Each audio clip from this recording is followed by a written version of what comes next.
All right, so we're going to talk about intermolecular forces. You might have also heard that as IMFs. That is the attraction between two or more molecules. I hope you don't get that confused with intramolecular forces. So an easy way, like you think, when you think internet, like the internet is how you interact with other people all over the whole entire world. But if you have intranet, I don't know if your school or your maybe your job has something called intranet. That is just within that particular school or within that particular job. It's not, you can't communicate with people everywhere. So there are differences between intermolecular forces and intramolecular forces. So intramolecular forces you might be familiar with. Ionic bonds are intramolecular forces, how the cations and anions are attracted to each other. Covalent bonds are also intramolecular forces. They're actually the bonds between the sharing of the valence electrons. There's the covalent bonds are actually intramolecular forces. And then lastly, it's the metallic forces. It's the metal cations and the mobile electrons kind of flowing between the cations, the sea of electrons. Those three are intramolecular forces. They're within a compound. Intermolecular forces are between a compound and another compound. So let's talk about those guys. Okay, so there are three main IMFs. The first one being called hydrogen bonds. This is deceiving because hydrogen bonds are not really bonds. They're not bonds, but they're called bonds because they're very strong in comparison to the rest of them. These guys are really strong. You might have noticed them as called H bonds. And what they are is when a hydrogen atom of one molecule is attracted to a highly electronegative atom of another molecule. The highly electronegative atoms I'm talking about are F, fluorine, oxygen, and nitrogen. These are the only ones that a hydrogen can be bonded to make hydrogen bonding. So for example, what I mean by that, let me grab a pen. What I mean by that is, let's take water for example. Here's what water looks like, and it's one water molecule and another water molecule. These are the covalent bonds, not the IMFs. Okay, these are the covalent bonds within the water molecule. Okay, and we know that oxygen is much more electronegative than hydrogen. So the electrons are going to flow a lot more around the oxygen atom than around the hydrogen atom.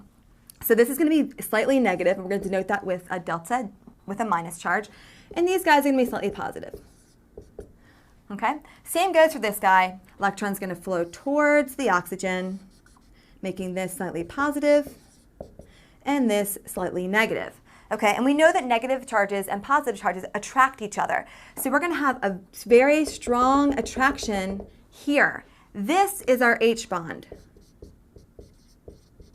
Okay, this guy is responsible for the boiling point of water being pretty high. It's responsible for the how things freeze and the way the crystal structure is. It's responsible for a lot of things within water that makes water water. This hydrogen bond is pretty important, and it's pretty strong. It's a very strong high attraction from one water molecule to another. Another type of IMF is dipole-dipole. This is when attraction between oppositely charged regions of a polar molecule. Now don't forget, in a polar bond, we have one that's highly electronegative atom bonded to another non-electronegative atom.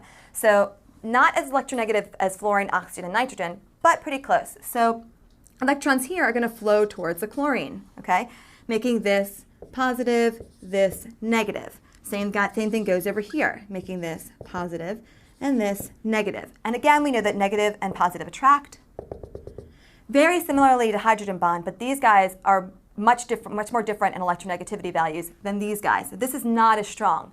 So this guy here is the dipole-dipole interaction. Okay, so these guys are the strongest, and these guys are strong, but not as strong. Okay, the last one is London dispersion. You might have known that as van der Waals forces. Or induced dipole. That might be something that you've heard before.